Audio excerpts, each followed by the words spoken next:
یہ اس کا ہاتھ خدا کا ہاتھ ہے جو ان کے ہاتھوں پر ہے. اور ایسا ہی فرماتا ہے وَمَا رَمَيْتَ إِذْ رَمَيْتَ وَلَكِنَّ اللَّهَ رَمَى. الانفال 18. یعنی جو تو نے چلایا تو نے نہیں بلکہ خدا نے چلایا. غرض اس درجے پر خدا کے ساتھ کمال اتحاد ہو جاتا ہے اور خدا تعالیٰ کی پاک مرضی روح کے رگ و ریشہ میں سرایت کر جاتی ہے اور اخلاقی طاقتیں جو کمزور تھیں اس درجے میں محکم پہاڑوں کی طرح نظر آتی ہیں. عقل اور فراست نہایت لطافت پر آ جاتی ہے. یہ معنی اس آیت کے ہیں جو اللہ تعالیٰ فرماتا ہے وَأَيَّدَهُمْ بِرُوحٍ مِّنْهُ. المجادلہ 23. اس مرتبے میں محبت اور عشق کی نہریں ایسے طور سے جوش مارتی ہیں جو خدا کے لیے مرنا اور خدا کے لیے ہزاروں دکھ اٹھانا اور بے آبرو ہونا ایسا آسان ہو جاتا ہے کہ گویا ایک ہلکا سا تنکا توڑنا ہے. خدا کی طرف کھینچ چلا جاتا ہے اور نہیں جانتا کہ کون کھینچ رہا ہے.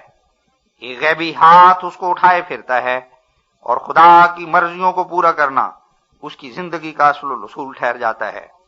اس مرتبے میں خدا بہت ہی قریب دکھائی دیتا ہے جیسا کہ اس نے فرمایا ہے نحن اقرب الیہ من حبل الورید. قاف 17. کہ ہم اس سے اس کی رگ جان سے بھی زیادہ تر نزدیک ہیں. ایسی حالت میں اس مرتبے کا آدمی ایسا ہوتا ہے کہ جس طرح پھل پختہ ہو کر خود بخود درخت پر سے گر جاتا ہے اسی طرح اس مرتبے کے آدمی کے تمام تعلقات سفلی کالعدم ہو جاتے ہیں. اس کا اپنے خدا سے گہرا تعلق ہو جاتا ہے اور وہ مخلوق سے دور چلا جاتا اور خدا کے مکالمات اور مخاطبات سے شرف پاتا ہے. اس مرتبے کے حاصل کرنے کے لیے اب بھی دروازے کھلے ہیں جیسا کہ پہلے کھلے ہوئے تھے اور اب بھی خدا کا فضل یہ نعمت ڈھونڈنے والوں کو دیتا ہے جیسا کہ پہلے دیتا تھا. مگر یہ راہ محض زبان کی فضولیوں کے ساتھ حاصل نہیں ہوتی اور فقط بے حقیقت باتوں اور لافوں سے یہ دروازہ نہیں کھلتا. چاہنے والے بہت ہیں مگر پانے والے کم. اس کا کیا سبب ہے؟ یہی کہ یہ مرتبہ سچی سرگرمی سچی جانفشانی پر موقوف ہے. باتیں قیامت تک کیا کرو.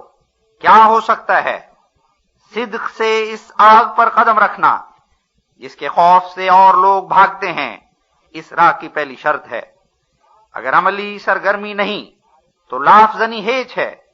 اس بارے میں اللہ جل شانہ فرماتا ہے وَإِذَا سَأَلَكَ عِبَادِي عَنِّي فَإِنِّي قَرِيبٌ أُجِيبُ دَعْوَةَ الدَّاعِ إِذَا دَعَانِ فَلْيَسْتَجِيبُوا لِي وَلْيُؤْمِنُوا بِي لَعَلَّهُمْ يَرْشُدُونَ. البقرہ 187. یعنی اگر میرے بندے میری نسبت سوال کریں کہ وہ کہاں ہے تو تو ان کو کہہ کہ وہ تم سے بہت ہی قریب ہے. میں دعا کرنے والے کی دعا سنتا ہوں. بس چاہیے کہ وہ دعاؤں سے میرا وصل ڈھونڈیں اور مجھ پر ایمان لاویں تا کامیاب ہوں میں. دوسرا سوال سوالات مستفسرہ میں سے یہ ہے کہ موت کے بعد انسان کی کیا حالت ہوتی ہے. سو اس سوال کے جواب میں یہ گزارش ہے کہ موت کے بعد جو کچھ انسان کی حالت ہوتی ہے در حقیقت وہ کوئی نئی حالت نہیں ہوتی بلکہ وہی دنیا کی زندگی کی حالتیں زیادہ صفائی سے کھل جاتی ہیں. جو کچھ انسان کے عقائد اور اعمال کی کیفیت صالحہ یا غیر صالحہ ہوتی ہے وہ اس جہان میں مخفی طور پر اس کے اندر ہوتی ہے اور اس کا تریاق یا زہر ایک چھپی ہوئی تاثیر انسانی وجود پر ڈالتا ہے. مگر آنے والے جہان میں ایسا نہیں رہے گا بلکہ وہ تمام کیفیات کھلا کھلا اپنا چہرہ دکھلائیں گی. اس کا نمونہ عالم خواب میں پایا جاتا ہے کہ انسان کے بدن پر جس قسم کے مواد غالب ہوتے ہیں، عالم خواب میں اسی قسم کی جسمانی حالتیں نظر آتی ہیں۔ جب کوئی تیز تپ چڑھنے کو ہوتا ہے تو خواب میں اکثر آگ اور آگ کے شعلے نظر آتے ہیں، اور بلغمی تپوں اور ریزش اور زکام کے غلبے میں انسان اپنے تئیں پانی میں دیکھتا ہے۔ غرض جس طرح کی بیماریوں کے لیے بدن نے تیاری کی ہو، وہ کیفیتیں تمثل کے طور پر خواب میں نظر آ جاتی ہیں۔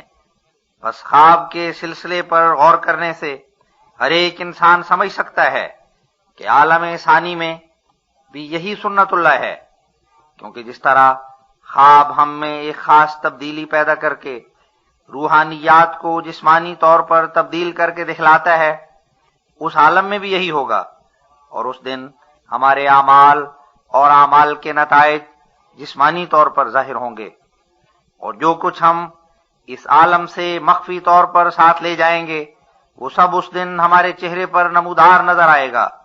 اور جیسا کہ انسان جو کچھ خواب میں طرح طرح کے تمثلات دیکھتا ہے اور کبھی گمان نہیں کرتا کہ یہ تمثلات ہیں، بلکہ انہیں واقعی چیزیں یقین کرتا ہے، ایسا ہی اس عالم میں ہوگا، بلکہ خدا تمثلات کے ذریعے سے اپنی نئی قدرت دکھائے گا، کیونکہ وہ قدرت کامل ہے۔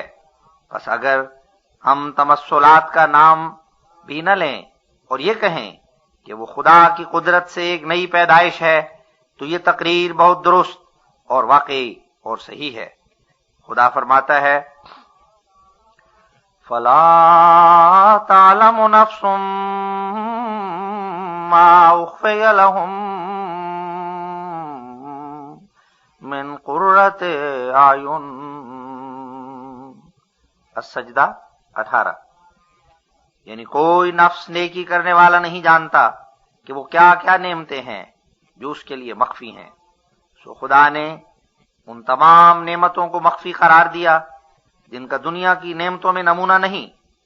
یہ تو ظاہر ہے کہ دنیا کی نعمتیں ہم پر مخفی نہیں ہیں، اور دودھ اور انار اور انگور وغیرہ کو ہم جانتے ہیں اور ہمیشہ یہ چیزیں کھاتے ہیں۔ تو اس سے معلوم ہوا کہ وہ چیزیں اور ہیں، اور ان کو ان چیزوں سے صرف نام کا اشتراک ہے۔ بس جس نے بہشت کو دنیا کی چیزوں کا مجموعہ سمجھا، اس نے قرآن شریف کا ایک حرف بھی نہیں سمجھا۔ اس آیت کی شرح میں جو ابھی میں نے ذکر کی ہے، ہمارے سید و مولا نبی صلی اللہ علیہ وسلم فرماتے ہیں کہ بہشت اور اس کی نعمتیں وہ چیزیں ہیں جو نہ کبھی کسی آنکھ نے دیکھیں اور نہ کسی کان نے سنی اور نہ دلوں میں کبھی گزری۔ حالانکہ ہم دنیا کی نعمتوں کو آنکھ سے بھی دیکھتے ہیں اور کانوں سے بھی سنتے ہیں، اور دل میں بھی وہ نعمتیں گزرتی ہیں۔ بس جب کہ خدا اور رسول اس کا ان چیزوں کو ایک نرالی چیزیں بتلاتا ہے تو ہم قرآن سے دور جا پڑتے ہیں اگر یہ گمان کریں کہ بہشت میں بھی دنیا کا ہی دودھ ہوگا جو گایوں اور بھینسوں سے دوہا جاتا ہے، وہ یا دودھ دینے والے جانوروں کے وہاں ریوڑ کے ریوڑ موجود ہوں گے، اور درختوں پر شہد کی مکھیوں نے بہت سے چھتے لگائے ہوئے ہوں گے، اور فرشتے تلاش کر کے وہ شہد نکالیں گے اور نہروں میں ڈالیں گے۔ کہ ایسے خیالات اس تعلیم سے کچھ مناسبت رکھتے ہیں جس میں یہ آیتیں موجود ہیں کہ دنیا نے ان چیزوں کو کبھی نہیں دیکھا، اور وہ چیزیں روح کو روشن کرتی ہیں اور خدا کی معرفت بڑھاتی ہیں اور روحانی غذائیں ہیں۔